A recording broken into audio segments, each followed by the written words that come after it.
du Nord pour cette invitation, pour cette belle journée.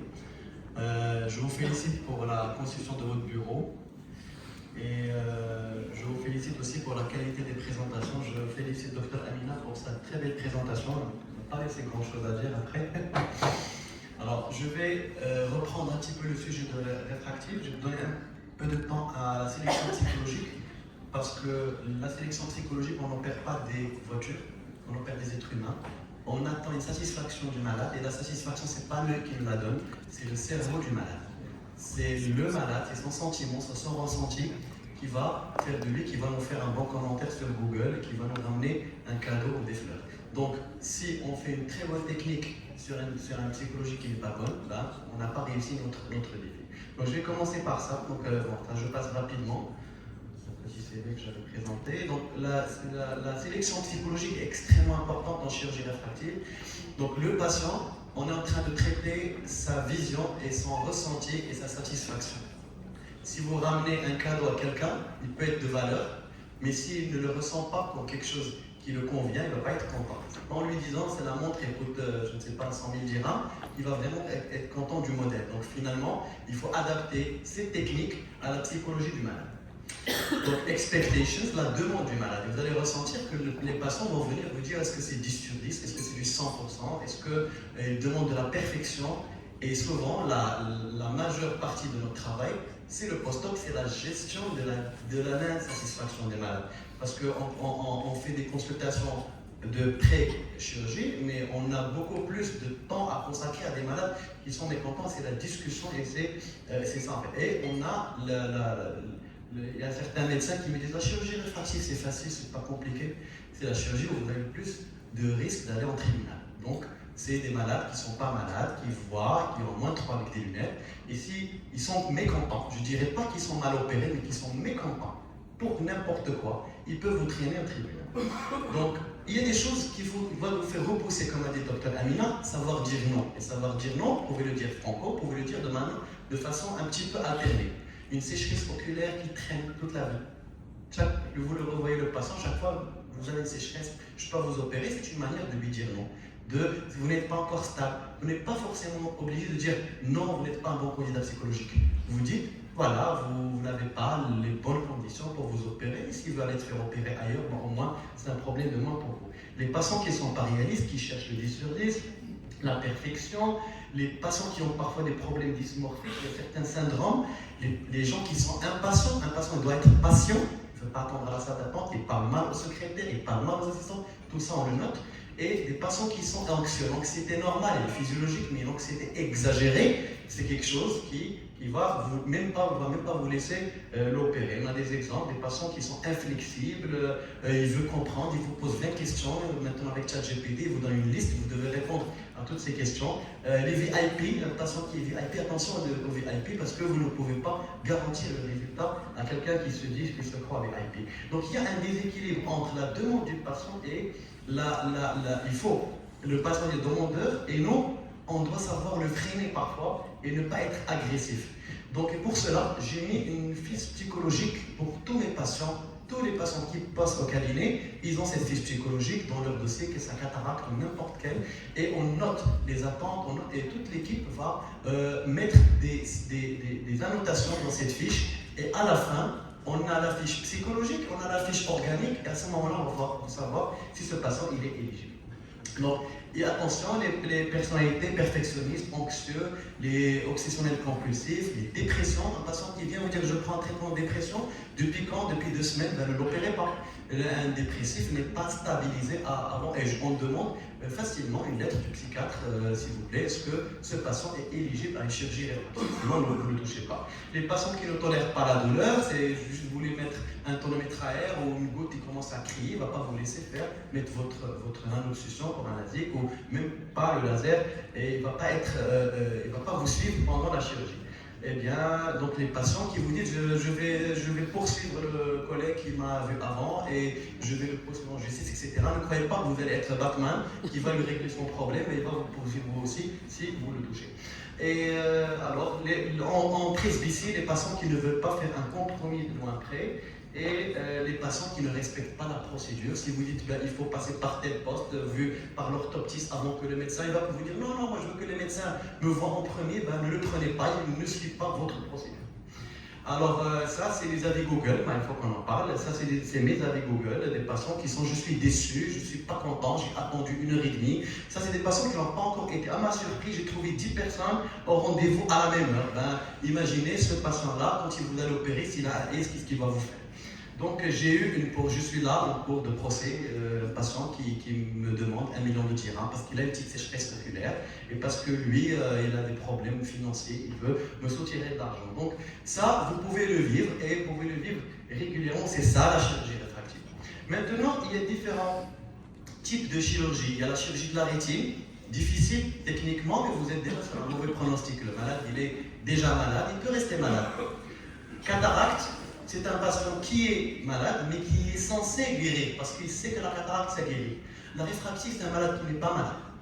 Et il est censé ne pas être malade. S'il y a une complication, c'est que vous l'avez rendu malade. C'est ce qui rend que la chirurgie réfractive, c'est la plus stressante et la plus, on va dire, dans le management, qui est la plus compliquée. C'est pour ça qu'il faut s'armer avec tous les moyens de sécurité avant de toucher un malade. Donc la chirurgie réfractive, c'est la patience, c'est lentement, calmement, on gère le malade. Un malade qui est pressé, mais on est calme. On ne va pas l'opérer le lendemain, on va attendre 15 jours, qu'a dit docteur Amina. Et pour faire ça, demandez-leur des bilans, des glycémies, des choses, faites ceci, faites cela, mettez des gouttes. Il faut passer les 15 jours avant de l'opérer, comme ça, vous n'êtes pas justifiable. Il y a eu des cas au tribunal qui ont été jugés par manque de temps de réflexion. Alors, l'interrogatoire, je passe rapidement, tout a été dit par ma collègue. Je vais juste insister sur certaines choses. Bon, les examens paracliniques, moi j'utilise les MS39, qui est une très bonne machine, il y en a d'autres, des OCT. Donc, les différents éléments qu'on va chercher dans une topographie en général, c'est les cartes de courbure, les cartes d'épaisseur et les cartes d'élévation. Les courbures, il y a toutes les courbures, antérieures et postérieures. Les cartes d'épaisseur, c'est l'épaisseur totale de la cornée et l'épaisseur épithéliale. Et les cartes d'élévation, eh bien, on va dire, intelligence artificielle ou bien des datas qui sont collectées, qui vont nous donner, comme le topométrie que vous avez en pentacam avec le rouge et le vert, etc. Il y a d'autres, dans chaque machine, il y a des choses comme ça. Je vais passer trop rapidement parce que je n'ai pas trop de temps pour détailler. La carte axiale antérieure, ça c'est vous avez un kératocone évident. La carte postérieure, elle est extrêmement importante. Je vais m'arrêter sur les choses essentielles. La face antérieure, elle est faussée par l'épithélium. Et donc, vous pouvez avoir des cornées qui semblent être normales sur la face antérieure, mais la face postérieure, comme il n'y a pas d'épithélium, il n'y a rien qui va cacher si vous avez une déformation. Donc, la première carte que je regarde sur une topographie, c'est la courbure de la face postérieure. Et donc, je passe sur les cartes tangentielles, etc. On aura le temps de détailler sur des cours. Donc, ça, vous avez une carte tangentielle postérieure à gauche qui est normale, qui est symétrique. Et vous avez une carte tangentielle postérieure qui est anormale de ce côté-là, où il y a un kératocone, il y a une asymétrie. Si vous avez la face antérieure de la cornée qui est complètement normale, et bien croyez cette carte. Parce que sur cette carte-là, il n'y a rien qui va effacer. Donc il y a la carte gaussienne aussi, je passe rapidement.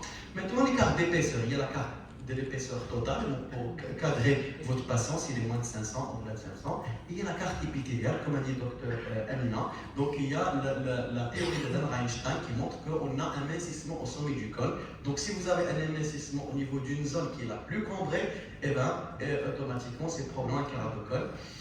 C'est la théorie de Dan-Einstein et ça va vous permettre, si vous avez cette image-là, c'est un kératocone, mais attention, même ça, il faut l'interpréter en fonction de la transparence de la cornée, du stroma, voir une coprocité de haute définition. Les élévations, vous les connaissez tous parce que ça existe même sur les anciennes machines d'élévation, donc c'est le même principe, une surface de référence, on va voir la différence entre la surface de la cornée analysée et la surface de référence.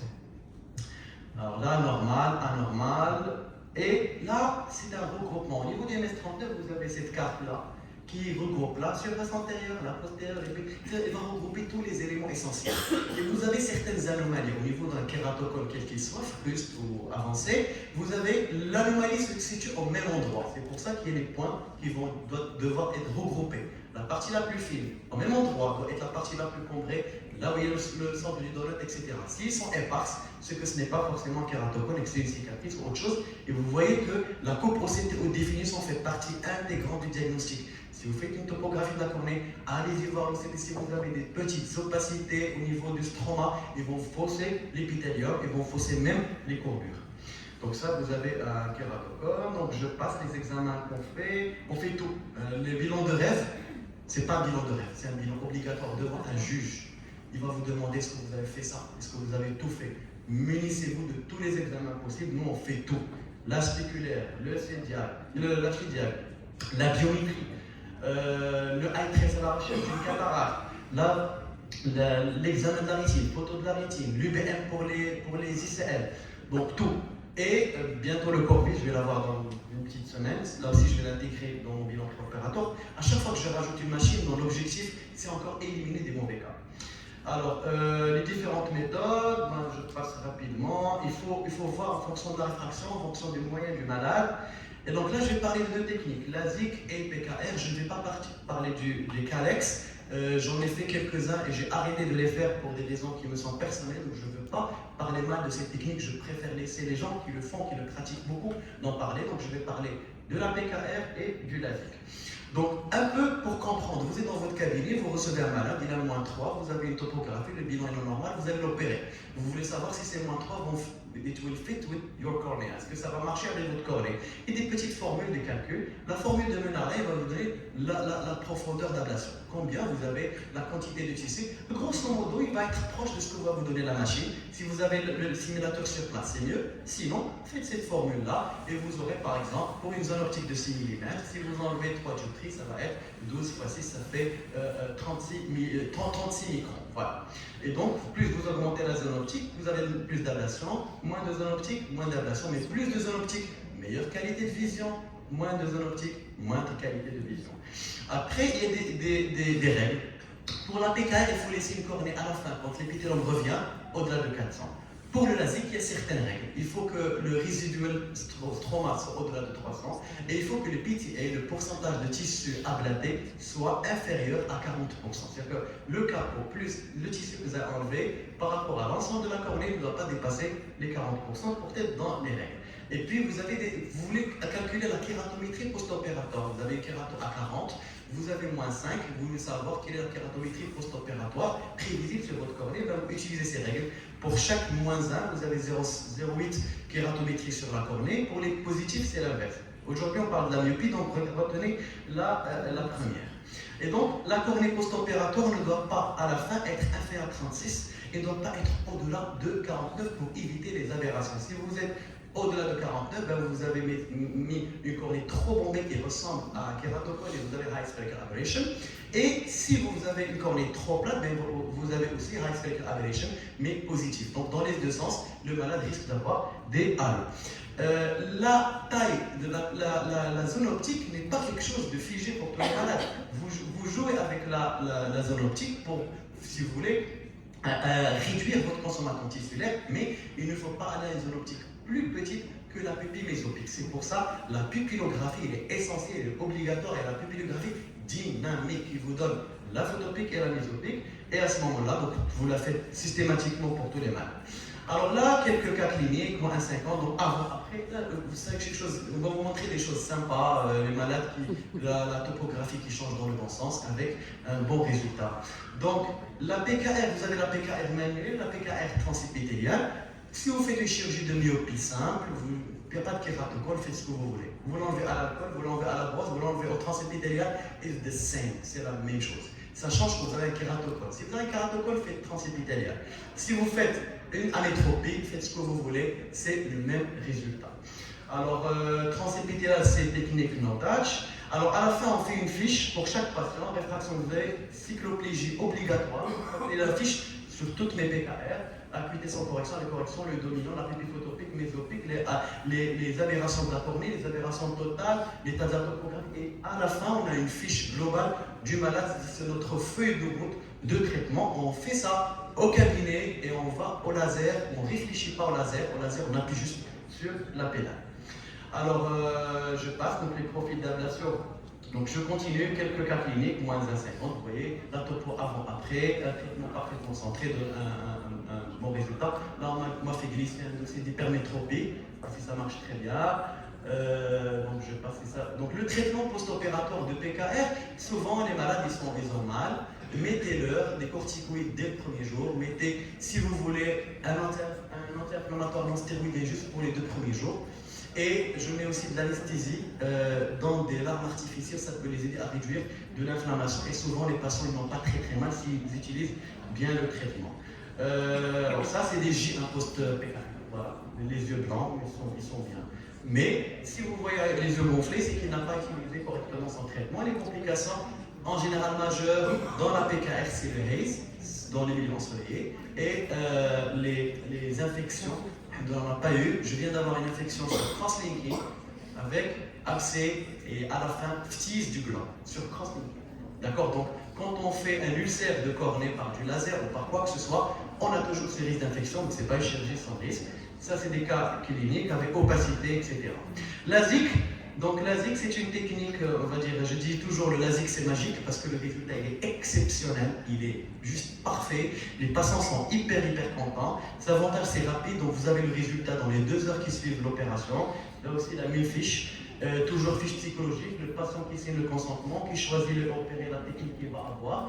Là, on va vous montrer un petit peu la forme. On va mettre par exemple un -475. On gère la zone optique. Ça, c'est au bloc opératoire. Donc là, la plateforme que j'utilise un Z8, un Zimmer, et un Schmidt. Alors pour les chirurgies de myopie, d'astigmate, choses simples comme ça, toutes les plateformes sont identiques. Elles donnent les mêmes résultats pratiquement. La différence, elle change dans les traitements customisés, dans les kératocornes, dans le traitement de prise ici. Mais si vous faites de la myopie, -1, -2, -3, faites-le avec n'importe quelle machine. Ça vous donnera relativement les mêmes résultats. C'est comme une voiture, toutes les voitures. Et là, on crée un peu d'ambiance. Vous voyez, dans le bloc opératoire, le patient il est stressé. Je tenais à mettre cette vidéo. Le patient il est stressé. Tout le monde est stressé. On est nous stressés. Il faut mettre une petite ambiance dans le bloc opératoire pour que les choses passent bien. Donc les résultats en général, ils sont très bons. Mais il y a toujours. Donc le traitement qu'on donne en LASIK, c'est juste des larmes artificielles et des stéroïdes les premiers jours avec antibiotiques. Mais on a des risques de complications. On a pas mal de choses qu'on peut avoir. Donc avant de commencer le LASIK ou la PKR ou n'importe quelle technique, il faut bien connaître les complications et la gestion des complications. Voilà, c'est le score de Randelman qui est ancien. Je l'utilise un petit peu pour essayer un petit peu de cadrer mes patients et éviter de réduire au maximum le risque d'ectasie post-opératoire. Donc, je dis LASIK, les patients au-delà de 25-26 ans, plus on est avancé dans l'âge, plus la cornée est mature, plus on est jeune, mieux vaut aller sans découpe. Et voilà, je vous remercie.